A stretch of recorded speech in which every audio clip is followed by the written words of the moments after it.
Dans la famille Bellem, je vous présente Guillaume, Guillaume de Talva de Bellem.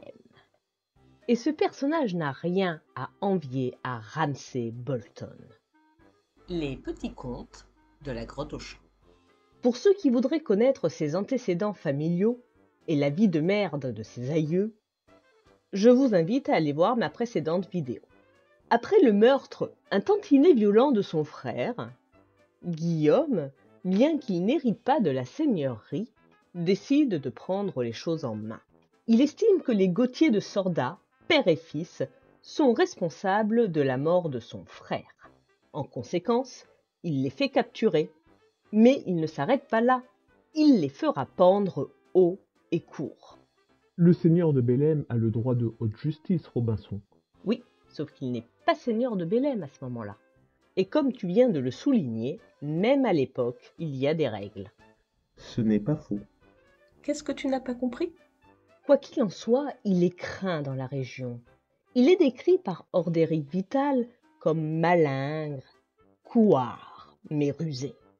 On dit que sa cruauté serait plus démente que celle de son père. Il finit par hériter de la seigneurie, et alors on la craint plus encore. Et les épisodes qui vont suivre n'auront rien pour rassurer la population. Guillaume est marié à Hildeburge. Et si l'on en croit Guillaume de Jumièges, c'est une femme pieuse qui va à l'église régulièrement. Un dimanche, au petit matin, elle se rend comme chaque semaine à l'église. Et là, deux bandits l'alpaguent, et ces derniers l'étranglent devant les villageois médusés. La rumeur court qu'ils ont été payés par Guillaume. Vous êtes un type bizarre, hein? Un type très très bizarre. Rien ne prouve que ce soit lui.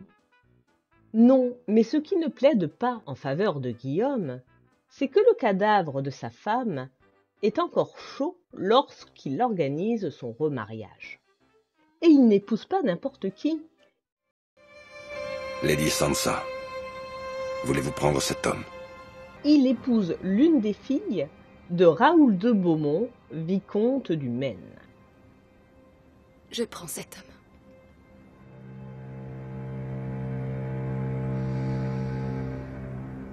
Raoul devait plus aimer la politique que sa fille.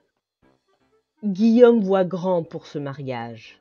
Il organise une grande fête où il invite tout le monde, noblesse et paysans, à festoyer pendant plusieurs jours.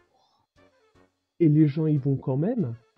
Écoute, raser gratis, dans toutes les sociétés, c'est bienvenu.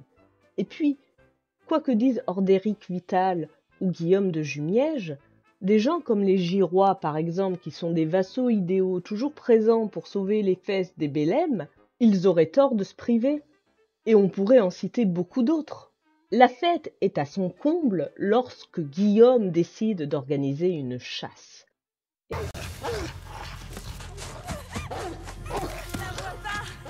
Et à l'époque, une chasse, oh!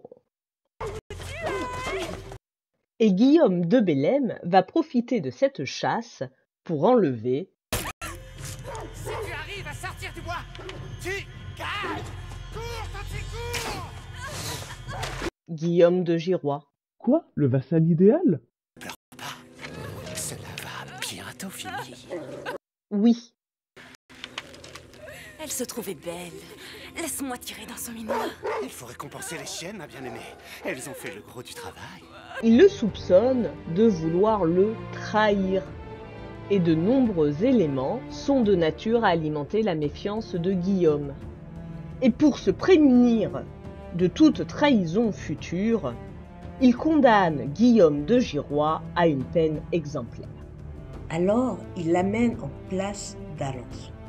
Et devant le peuple, afin de lui donner une bonne leçon, Accouche, Robinson.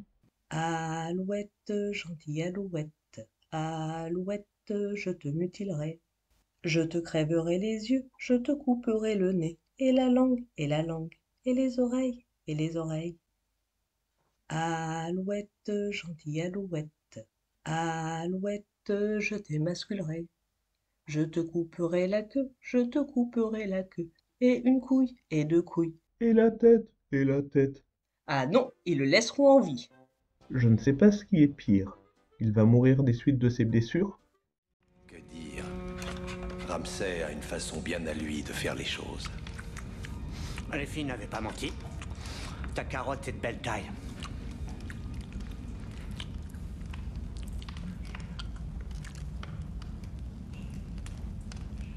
Quoi?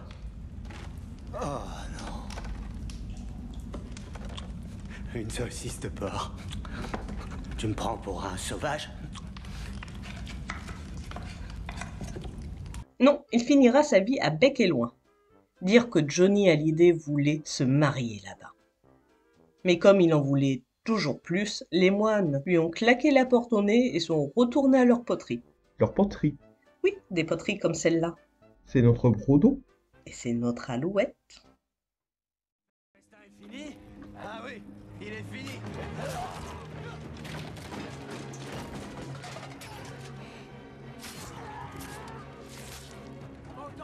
Suivez-moi.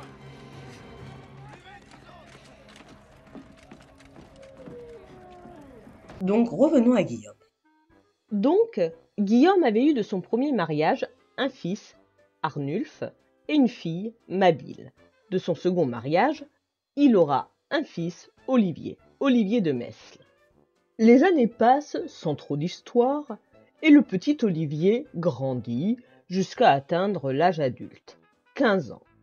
Arnulf, l'aîné, trépigne d'impatience que son père crève afin d'hériter de la seigneurie. Et là, vous pensez au Bolton. Je vous félicite, père. J'ai hâte de connaître mon jeune frère.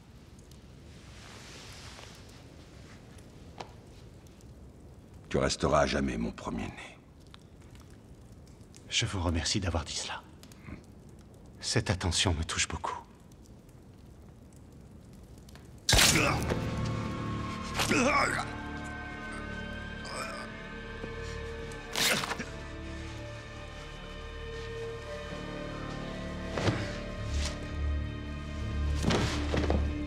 Vous avez raison, mais Arnulf choisira une autre solution. Il se contentera de prendre le contrôle de la seigneurie et de foutre son père et ses frères et sœurs, quitte à faire, dehors à grands coups de pied dans le cul. Ah, le chien! Les chiens ne font pas des chats. On dira de lui que son impiété est plus grande que la cruauté de son père. Guillaume et sa fille finiront par trouver refuge chez les Montgomery, des fidèles du duc de Normandie. Et bientôt l'on apprend que Arnulf a été tué dans son lit. Il a été étranglé. Comment ça, étranglé? C'est la méthode d'assassinat la plus conne, ils ont tous des épées, des poignards. Là, ils choisissent une méthode qui est longue, où le mec risque de se rebiffer, de prendre le dessus. On pense que l'assassin était encore très jeune et inexpérimenté. Ce serait Olivier de Mesle, son frère. Et pour échapper à la justice, il se fera moine à l'abbaye de Notre-Dame du Bec, à ne pas confondre avec l'abbaye de Bec-et-Loing. Quant au commanditaire du meurtre, Comment ça, le commanditaire? Olivier de Mels n'a pas tué son frère pour récupérer ses terres? non. A priori, c'est Guillaume II de Talva de Bellême, qui a demandé à son cadet, Olivier, de zigouiller son aîné Arnulf. Ça, c'est un bon père. Quand on se forge une réputation de chien fou, on est traité comme un chien fou. Acculé et abattu pour nourrir les cochons.